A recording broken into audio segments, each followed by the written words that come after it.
myself, Ankita Tiwari, from LG Institute of Engineering and Technology, from IT ICT department. I'm going to take a session from Module 1, that is Cybercrimes, from the subject Cybercrimes and Mitigation, subject code 31632213. The topics that we are going to cover in this session is CPU, hijackers, darknets, and dark markets. So basically, we're starting with the first topic, that is CPU hijackers. Now, CPU hijackers basically is cryptojacking. So cryptojacking is hijacking your computer resources in order to make money. So how to make money? First of all, your internet connection will be slower. First of all, whenever you will get the hijacking, means we are not getting initially, basically we will not be understanding that your PC has been hacked. For that, your internet connection will be slower than usual. Your PC is also very slow, and you will notice that your CPU fan is running faster when you are on a given website. Basically, when you are on a website, if you notice all these things, that means your computer system has been hijacked. So all the above symptoms indicate that you could be a victim of cryptojacking. Cryptojacking is that only CPU hijacking, where a new kind of minutes in which malicious users or the host of a given website try to capture the visitor's computer CPU cycles to mine cryptocurrency like Bitcoin or Monero. Now whenever we are talking about Bitcoin is a type of technology where your currency is in the form of Bitcoin, and it is being stored with some number in encrypted form, where it can be directed from one place to another place. And it's a very challenging point to save the Bitcoin technology in order to save your money. So basically, cryptojacking uses cryptocurrencies. Okay, so cryptocurrencies are generally reliant on users mining or dedicating CPU resources to solve a complex algorithm, where to create new units. So in fact, the effect time and the CPU resources are used to generate money. So basically, cryptocurrencies are being hijacked in order to make money, to use the CPU resources of the other system or the victim's PC in order to make a complex algorithm, to create new units, and to generate the money. So basically, what makes this attack stealthy and nasty is the fact that for most part of the end user is not even aware that this is happening to him. The websites make money at the expense of users' computing power. So basically, you are spending money on your system, on the users, on your system's computing power, and the money which is being taken from your expense is being taken by the attacker. So ideally, it is termed as theft of computing resources. So you have spent money on your system ability, computing power, and the others is using it. So this is what is known as cryptojacking, that is hijacking your system, that is your computer. So basically, it's working. What it's working is, so primary, initially, the hackers will have two ways to get a victim's computers to secretly mine cryptocurrencies. So basically, one is the trick of the victim into loading crypto mining code onto their computers. This is the one trick the attackers use for the victim's PC. Then the other trick, this is the done, which is been done through phishing like tactics.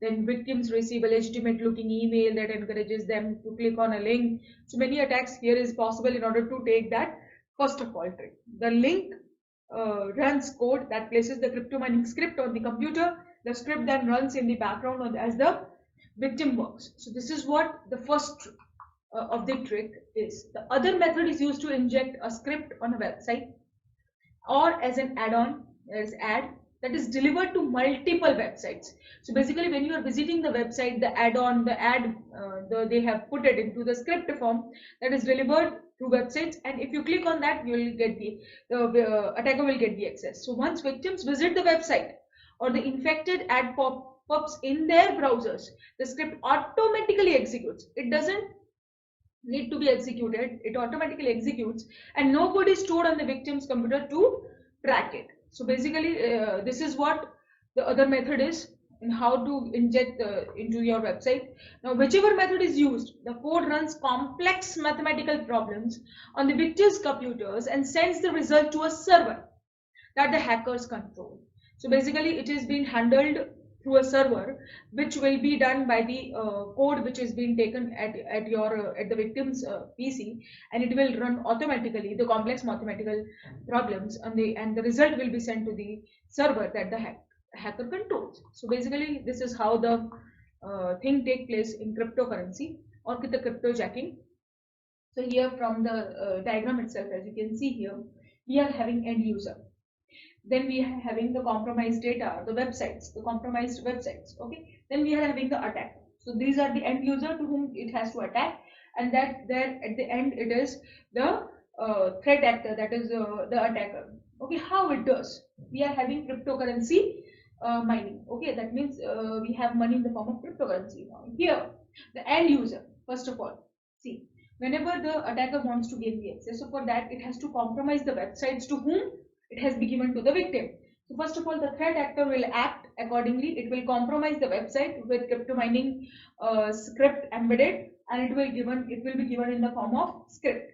Okay. Now that is being taken by the end user. So end user will click on the link and it will get the information. So here from this site it will go to the cryptocurrency mining. So here basically the end user will be connected to the cryptocurrency mining. It will where it has its money in the form of cryptocurrency. Now that will be accessed directly to the threat actor, because threat actor is basically handling the the compromised websites with its script embedded. So here the script will be taken by it will be run automatically by the system itself, and the end user which is using the cryptocurrency mining will be or directly will get the access to the attacker itself. So this is how the cryptojacking works, that is hijacking of your computer in order to use that your resources by the attacker. So this is what cryptocurrency is, cryptojacking is. Now, why it is to be unethical? Why we are saying it's unethical? So there are many intentions for it. So cryptojacking is not only a threat but a theft, where no opt-in, that is in, and no opt-out mechanism is provided to the user. So how it will track it, whether to go inside or to get it outside. So this is what one reason. Gaining access to a user's resources without its consent is deemed illegal in many regions, including European Union. So this is the another reason. Then if a user visits multiple sites with this kind of injected script, see, if the user visits one site and if it is infected, it will visit with the same script. It will be using the other websites also and opens them in multiple tabs. Then his system resources can be exhausted. It will be exhausted because the other attacker is using its data, using its power. So the visitor's computer's performance may degrade over some time, and as system resources are reallocated to mining processes. So basically, the system can also degrade, it will be destroyed, it will be slower speed, it will get its decay because it is being used by the attacker. So basically, all these reasons are there for to be say that this cryptojacking is an unethical act. So we are having some real world problems as well to see how it is being placed. First real world problem is spear phishing. Power Ghost steals Windows credentials. Now the Cyber Threat Alliance, the CTAs, the illicit cryptocurrency mining threat reports describes the Power Ghost. The name is Power Ghost. Now it is first analyzed by Fortinet as stealthy malware. It's a type of code itself which runs automatically and can avoid detection in a number of ways. That means if you want to detect it, it can be avoided. It is made like that only. So this is what the first real world example of cryptojacking is. Then we have Graboid, a crypto miner worm spread using containers. Now, Graboid, as we name it, is the first known crypto mining worm. It spreads by finding Docker engine deployments that are exposed to the internet without authentication. So this is what another real world problem which is there with the concept of cryptojacking itself. So basically, after cryptojacking, we are having darknets, another form, and the last topic of our chapter, that is cybercrimes. So darknets are basically known as dark web. Now, is a part of greater deep web, a network of secret websites that exist on an encrypted network. So basically, darknet is a space where you can buy or you can send or you can sell illegal things on in a secret websites form, and it's an encrypted network. That means the network cannot be traced. So it is like that form. It is designed like that for you. So the internet is an immensely vast place made up of billions of individual sites that are connected to one another in various intricate ways. So basically, although internet activities dominate our modern lives, the internet has only been around for a few decades. Now, this is relatively short period of time relative to the course of human history. So basically, as you can see, we are having first of all the dark surface. After that, we are having deep web. That means the deep knowledge of the internet, the deep form. Then we are having dark net. So the dark web is a place where you can connect secretly in an encrypted form. Your data will be safe, but for the illegal reasons, selling, buying, and many of the things. So this is what darknet is. So basically, darknet is a surface web where ethical things are being done. Means everything is open, everybody can see it. Deep web is the place where all the things are connected together, and dark web. Basically, dark web is a place where unethical things happens. So the darknet, also known as the dark web, which is a component of the greater deep web.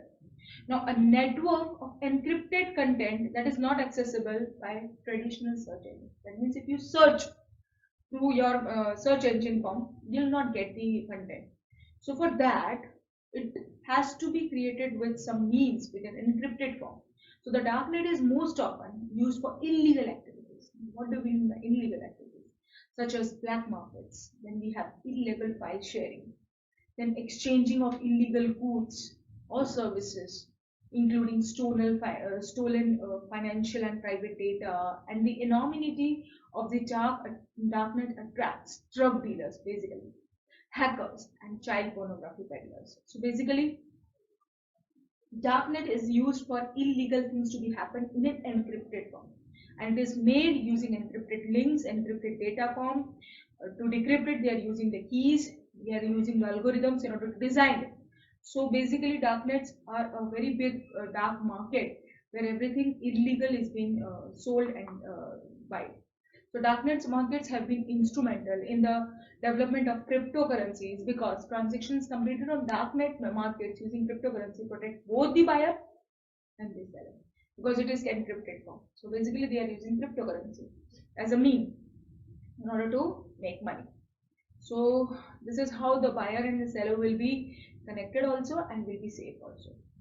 So darknet's example here are, as for one of the most famous example of a darknet was Silk Road marketplace. The Silk Road was used for buying and selling a variety of illegal items, including recreational drugs and weapons. Basically, it is a market where you can buy illegal weapons and drugs. So this is what the one example of darknet is. A Silk Road was founded in 2011 and is often considered the first darknet market. Although it was shut down by government authorities in 2013, it was spawned a number of copycat markets. So basically, Silk Road was a very famous darknet example. In 2011, it was found, and where it has taken place with the point of darknet market, and it was shut down by the government, but it was named for the copycat markets. So darknet markets like the Silk Road were instrumental in the development of cryptocurrencies because cryptocurrency transactions on darknet markets protect both the buyer and the seller. So here, one of the most famous example of a darknet website was Silk Road. And Silk Road was buying for the illegal items. The same thing was found in 2011 and the same thing was implemented. Now, what the darknet uses for the technology. So darknet uses Tor, UR. It's a technology where here, as you can see in the diagram, see, Alice is a user. It's a client that have to buy something. Now for that, how they make the communication, how they make the connections. So we are having plus sign. In some PCs, we are having plus sign. That plus indicates store nodes where they can buy that. Now that nodes should be connected in an encrypted form. Then and only then, this Alice who is buying as a client will have a private access and a safe access. So for that, first of all, the Alice as a client, as a customer, will get the list of it, to whom it has to connect in order to buy it. And we are having different nodes for it. So basically it will send to the people who are involved in it, Dave, Jane and Bob. So we are having 3 people who will be connected as a client and as a sender, buyer. Okay, so for that we will be using the 3 names, and we have given randomly names. First of all, it will get the list from the one person. As it got the list, it will have Tor nodes where to enter. Then it should have 2 lines. As you can see there, we are having red line which indicates unencrypted link, and another we are having encrypted link. Okay, that means red line will indicate unencrypted and green line will indicate encrypted links. Okay, so basically when Tor works, it will do like that. First of all, list will be provided by encrypted form because only list is provided, nothing else is done. After that, in step 2, a list for client picks the random path to destination server. Now green links are encrypted and red links in the clear. That means it will have just access. So Alice will enter to the first node, then after to the next node to buy something, and to the third node. And at the last, Bob, as a money maker, will take the money from the last node from where it is buying. So this is how a connection is being made from Alice to Bob. Okay. The same thing, the third technique, it works like now in step 3, if a seller, if in a later time the user visits another site, means if it has to visit the another node, then the Alice for client selects a second random path. It will select the second random, and that path should be encrypted form. So again, green lines are encrypted and red lines are in the clear. The same thing, Alice will have the second node connection that will be connected to the third, and that will be connected to the last node. Okay, from there to connect that, Jane has been connected to take the money from there. So this is how the connection is being made, and this is for 1, for 2, and for 3. That means path will be taken randomly, but that path should be encrypted. So green lines indicate the encrypted path, which is designed so that the sender and the receiver will not be shown and will be protected, and the path will also not be shown to anybody. So this is how the darknets works, and it uses Tor as a technique in order to get the access to the markets and to get the money. So this is what darknets is, and this is how we have done the CPU hijacking and the darknets and the dark markets, the last topic of this chapter, and we have done with this chapter. Thank you.